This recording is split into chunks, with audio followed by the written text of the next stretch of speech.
Bonsoir à tous. L'histoire a pris une ampleur inattendue. C'est de la romance cette Briançonnaise de 19 ans incarcérée 2 semaines car accusée d'avoir franchi illégalement la frontière Canada-États-Unis lors d'un jogging le 21 mai dernier se retrouve dans les médias du monde entier. La jeune fille qui vivait avec sa mère au Canada depuis 1 an ne comprend pas ce qui lui arrive. Si elle est désormais libérée et comme prévu revenue en France, elle reste marquée par cette mésaventure.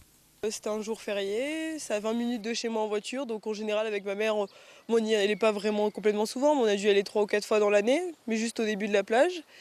Et je me suis dit, donc on y a été, il faisait beau, et j'ai commencé à courir en fin de journée. Et la marée elle a commencé à monter, j'ai voulu me rapprocher du bord de la plage, j'ai vu un petit chemin, je me suis dit bon, je vais rapidement prendre une photo. Mon téléphone s'est éteint à ce moment-là, donc il n'y avait pas vraiment d'intérêt, j'ai commencé à redescendre et les officiers m'ont demandé ce que je faisais là, ils m'ont demandé où étaient mes papiers, si j'avais la nationalité américaine ou quelque chose comme ça. Je leur ai dit que non.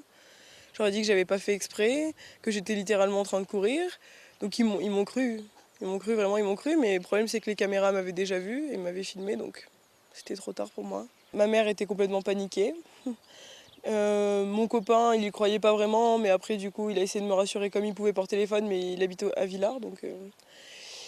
Et ma grand-mère, on essayait de la rassurer, on lui a tous un peu menti en fait, on lui a dit qu'à la fin. Parce que sinon ma grand-mère elle allait trop paniquer, donc on a préféré rien lui dire jusqu'à la fin. Du côté de la police en général, en fait personne connaît réellement les cas par cas. Enfin en fait on nous met dans des salles, et personne connaît notre cas. À chaque fois que je essayais de poser des questions au début c'était non, nous on s'occupe du médical, non nous on s'occupe de la sécurité donc on connaît pas ton cas. Donc pour poser des questions en fait ça servait complètement à rien. La seule chose qu'ils nous disaient c'est vous pouvez remplir une feuille, c'était une request comme ils appellent, et en remplissant cette feuille des fois ça pouvait apporter quelque chose mais bon en général pas grand chose.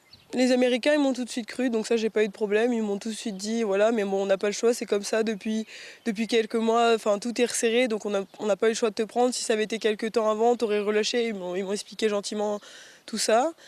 Mais vu que c'était trop tard pour moi, ils m'ont pris et ils m'ont dit, bon, bonne chance. Ils ont essayé d'appuyer mon dossier, ils ont fait en sorte que ça aille vite. C'est pour ça que ça a pris que 2 semaines. Même si c'est 2 semaines, en général, ça prend 1 mois et demi. Ça peut prendre même plus, ça dépend.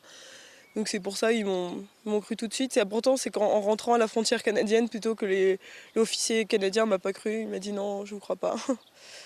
Et après du coup je lui ai dit mais monsieur, j'ai que 5 dollars canadiens dans mon sac, j'ai complètement rien. Si j'avais voulu partir aux États-Unis, je me serais peut-être pris autrement, sachant que j'en vois pas trop l'intérêt pour moi. J'y suis allée nombreuses fois aux États-Unis, peut-être 3 ou 4 fois. Mon visa n'a jamais été refusé. D'ailleurs, mon visa, le dernier visa que j'avais eu était valable jusqu'au 6 mai. J'ai passé la frontière le 21, américain. J'avais un visa américain.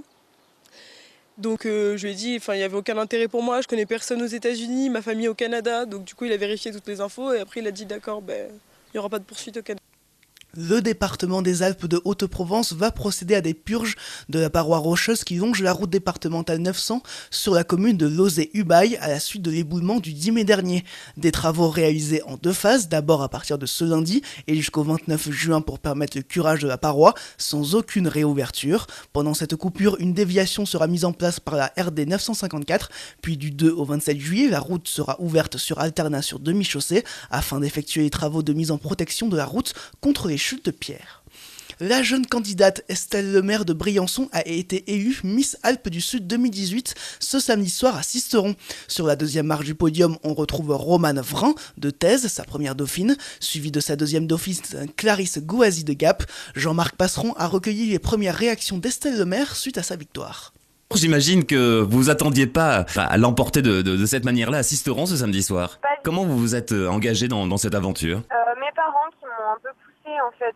Miss France c'est quelque chose que je regarde depuis que je suis enfant. Le fait de pouvoir avoir une élection près de chez moi, je trouve que c'est un avantage aussi de pouvoir se présenter dans une élection comme celle-là. Ça m'a fait une très bonne expérience et voilà, j'avais la bonne taille et ça m'a permis de sortir un peu de ma zone de confort.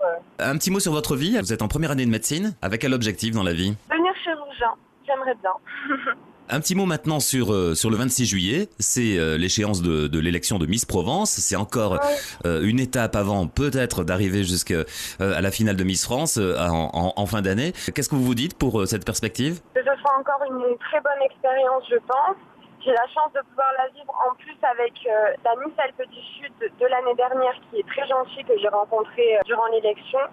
J'espère pouvoir encore profiter longtemps, mais ça va être un niveau au-dessus avec d'autres Miss élus d'autres départements. Sur quoi il va falloir travailler? Sur beaucoup de choses, notamment la chorégraphie, parce que j'ai pas l'habitude de faire ce genre de choses, donc c'est un peu compliqué d'apprendre des chorégraphies en aussi peu de temps, mais je pense que ça va bien se passer. Pour terminer, je vous pose quand même la question que tout le monde se pose, évidemment, surtout ces messieurs, ou ces jeunes hommes, Briançonnet ou entre autres. Est-ce que vous êtes en cœur à prendre? Oui, je suis célibataire. Voilà un succès qui n'est pas prêt de se démentir. Le trail du col du Noyer s'est tenu ce dimanche au départ de Poligny dans le Champsaur. Pour sa deuxième édition, l'épreuve a rassemblé près de 200 coureurs sur l'ensemble des parcours. Sur le 12 km, victoire de Yann Durand et de Patricia Plazy. Sur le 28, c'est Sébastien Telfer et Isabelle Blanchard qui se sont imposés. Du côté de l'organisation, le maire Éric Berdial et Guy Pinet étaient aux anges, tout comme le trailer Stéphane Ricard, parrain de l'épreuve, ainsi que les deux arrivants Sylvain Mougel et Mylène Griffith. C'était effectivement une belle réussite que d'arriver à doubler en moins d'un an le nombre de participants et de créer ce moment de convivialité très important sur la commune de Poligny, qui associe aussi, je le rappelle, la commune du Noyer et le Team Champsaur Nature. Principalement cette année, nous avons proposé 2 tracés, donc un de 28 avec 1300 mètres de dénivelé et un de 12 avec 500 mètres de dénivelé, et des courses enfants, 2 courses enfants, 1 km et 3 km. Il y a beaucoup de succès pour chacune de ces courses. Je pense ce qui fait la recette de ce trail du Noyer, c'est que tout le village tourne autour du trail, tout le village s'investit pour le trail. Et puis encore une fois, dans cette vallée du Champsaur et Poligny, on a des sentiers que peu de personnes connaissent autour de Gap. Donc les gens veulent venir découvrir. Et puis on a en toile de fond le col du Noyer qui reste vraiment mythique. Donc ça marche. Je pense que l'année d'après, il y aura encore plus de monde, avec une équipe d'organisation qui vraiment s'investit énormément. Je ne dis pas ça simplement pour le dire, c'est réel. J'ai suivi un petit peu l'évolution du trail et les différentes réunions et vraiment tout tourne autour du trail sur cette journée et les participants sont ravis. Parcours très joli, très bien organisé, très varié avec beaucoup de parcours différents, montée, plat, relance, donc un joli parcours. Voilà, vous le referez ? Ah oui, volontiers, et surtout en plus c'est une très belle organisation, donc oui, un joli parcours, jolie organisation, je le conseille à tous les amateurs de course à pied. C'était un parcours qui était très joli, on est donc passé au col du Noyer avec une vue sur tout le Champsaur. Très joli parcours mais très exigeant avec beaucoup de relance et voilà. Parce que ça reste un trail quand même, c'est beau d'être joli mais il y a de la difficulté. Oui, surtout le retour, là il y avait beaucoup de relance, de plats pour les derniers kilomètres étaient très exigeants. À Vennes, l'OMS organisait avec Arnaud Canard sa 4e édition du défi des Argouzes. Il s'agit d'un triathlon avec plusieurs parcours pour les grands et les petits. Natation, VTT et trail, il fallait être en forme pour s'élancer sur les différents parcours. D'ailleurs, à ce jeu, c'est le Grenoblois Benoît Lalévy qui a remporté le grand parcours et Lucie Bidot chez les femmes. Ambiance à l'arrivée avec la gagnante féminine et d'autres participants. C'était une première pour moi, voilà, premier triathlon, première fois que je viens dans le coin aussi et c'était génial, quoi. C'était vraiment super beau du début à la fin, donc très belle expérience pour une première. Après moi je fais beaucoup de trail d'habitude et j'ai l'habitude des efforts longs de 5-6 heures, après l'enchaînement ça s'est plutôt bien passé, quoi. Donc ça a été très très beau. Et pour moi, difficile parce que c'était mon 3e triathlon et mon premier cross. Voilà. C'est pas la première épreuve de la saison pour vous quand même ? Non, 2e. Voilà. Bon, vous avez un bon entraînement ? Ouais, mais c'est très agréable, c'est très joli. Le cadre est magnifique, je ne connaissais pas, donc oui, très agréable. C'est la 3e fois que je le fais. Oui. Et alors toujours aussi bien ? Toujours aussi bien, le parcours VTT est super ludique, super sympa. C'est le VTT que vous préférez dans les 3 disciplines ? Oui, c'est le VTT. Ouais. Vous reviendrez l'année prochaine ? Si je peux, je reviendrai. Et puis merci à l'organisation, c'est vraiment toujours au top. Ce dimanche, Duo des Cimes a organisé sa dernière compétition d'escalade cette saison. Ouverte aux plus jeunes, cette épreuve de difficulté a rassemblé 95 participants pendant toute la journée. Des compétiteurs venus de Gap et ses environs ont tenu à participer à la dernière avant la trêve estivale. C'est essentiellement basé sur le plaisir un peu. Ils ont 28 voies à faire dans la journée. Ils font ce qu'ils veulent comme voie. Ça va de la plus facile, donc du 4A jusqu'au 8A, pour les plus forts. Ils viennent d'où tous ces jeunes ? Alors on en a beaucoup du club de Duo des Cimes de Gap, donc.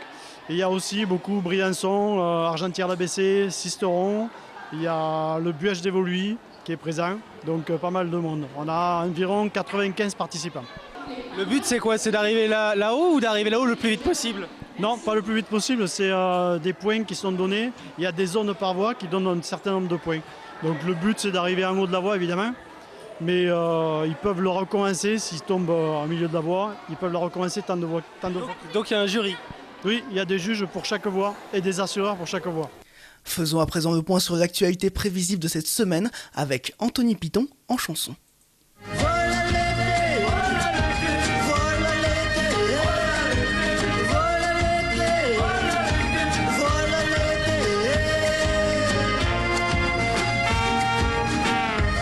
Voilà l'été, enfin on n'y croyait presque plus après le printemps qu'on a connu, et comme chaque été d'ici passe en mode été jusqu'au 28 août.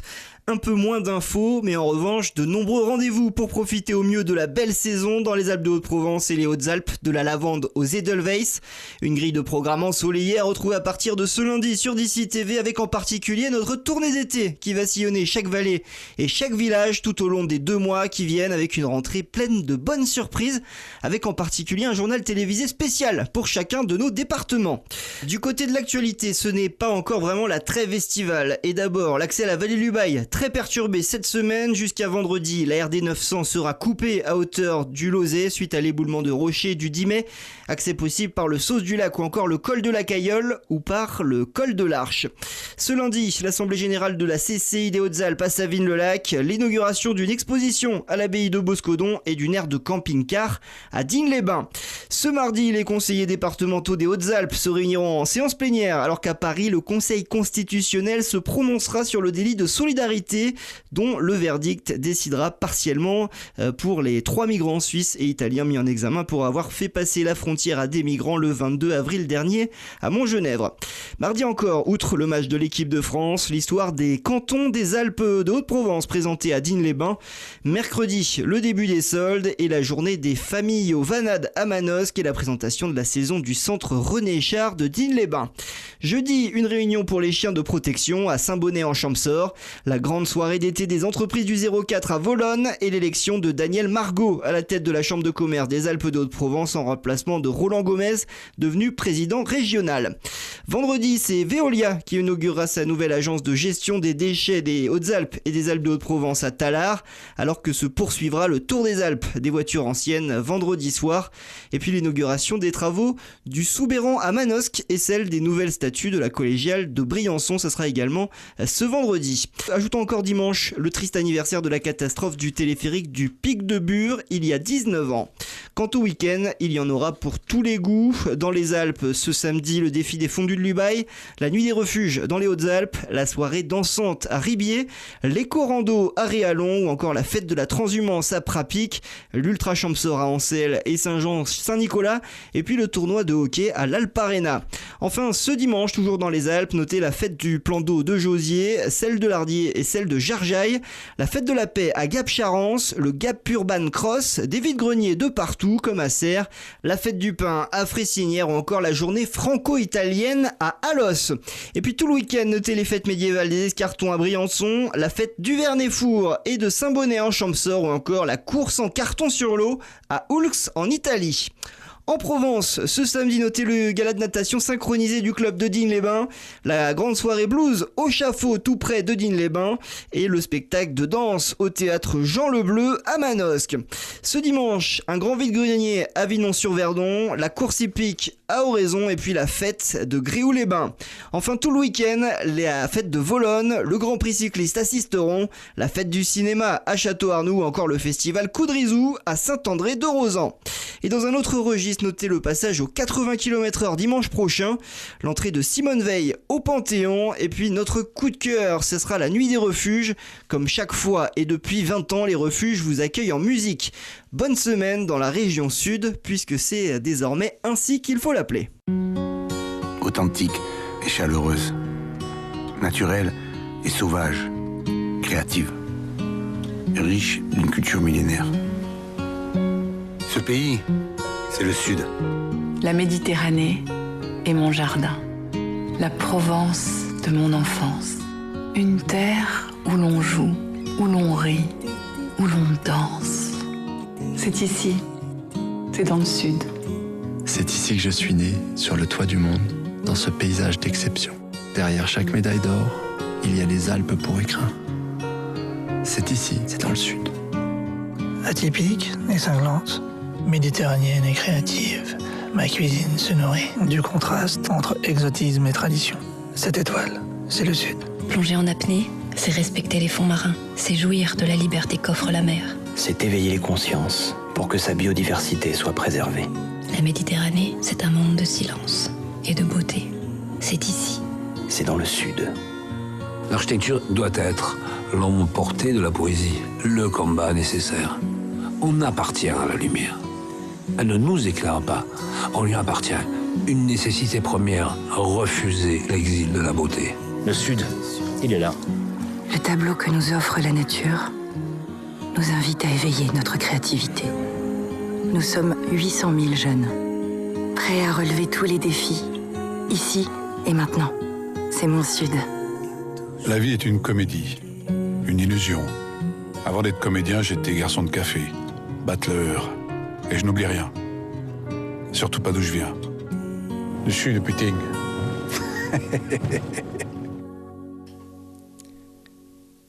Merci Anthony, la fête de la Saint-Jean a été fêtée au quartier de Saint-Jean à Gap. Un grand feu était allumé ce samedi soir afin de renouer avec cette tradition, alors que l'association de quartier fête ses 10 ans. Sur place, ambiance festive. C'était l'occasion de relancer la fête patronale du hameau de Saint-Jean et donc en renouant avec la tradition de faire un feu. C'était également cette année les 10 ans de l'association de quartier qui rassemble les gens. Saint-Jean-Baptiste, il est celui qui va reconnaître le Christ comme la lumière du monde et donc c'est pour ça qu'on a cette tradition d'allumer ces grands feux dans la nuit. Alors nous, tout à l'heure, on a commencé avec la messe, puis on a entendu que grâce aux amis du Pays Gaveau, avec les danses, que la nuit tombe pour allumer ce grand feu, puis que ça soit l'occasion aussi de célébrer ensemble pour les chrétiens le Christ qui est la lumière du monde, et puis pour aussi ceux qui veulent dans le quartier prendre un temps ensemble. Alors on a aussi cette année, il y en a qui ont été chercher la flamme du mont Canigou, donc qui était ce matin à Arles où elle arrivait, et donc ils l'ont apporté ce soir, et donc c'était aussi l'occasion de maintenir un peu cette tradition des feux de la Saint-Jean qu'il y a non seulement en France mais en Europe. C'est un feu qui permet de réunir un peu le quartier et donc c'était très convivial et voilà. Et après nous avons eu la présence du Pays Gaveau qui nous a fait l'honneur de venir faire un peu une festivité, on va dire, et je suis très content qu'il y a quand même beaucoup de personnes qui ont répondu présent. C'est vrai que le quartier, il faut un peu le redynamiser et puis voilà, donc pourvu que l'année prochaine on reconduise ça, et ça sera avec plaisir. Un mot sur notre concours du moment sur d'ici.fr. Vous pouvez désormais voter pour le meilleur établissement des Hautes-Alpes et des Alpes de Haute-Provence. Hôtel, chambre d'hôte, camping, gîte ou encore Airbnb. Vous avez jusqu'au 14 juillet pour proposer vos nominés. C'était l'actualité d'ici. Merci de nous avoir suivis. On passe à l'actualité en France et dans le monde avec Camille Martel. Bonsoir Camille. Bon.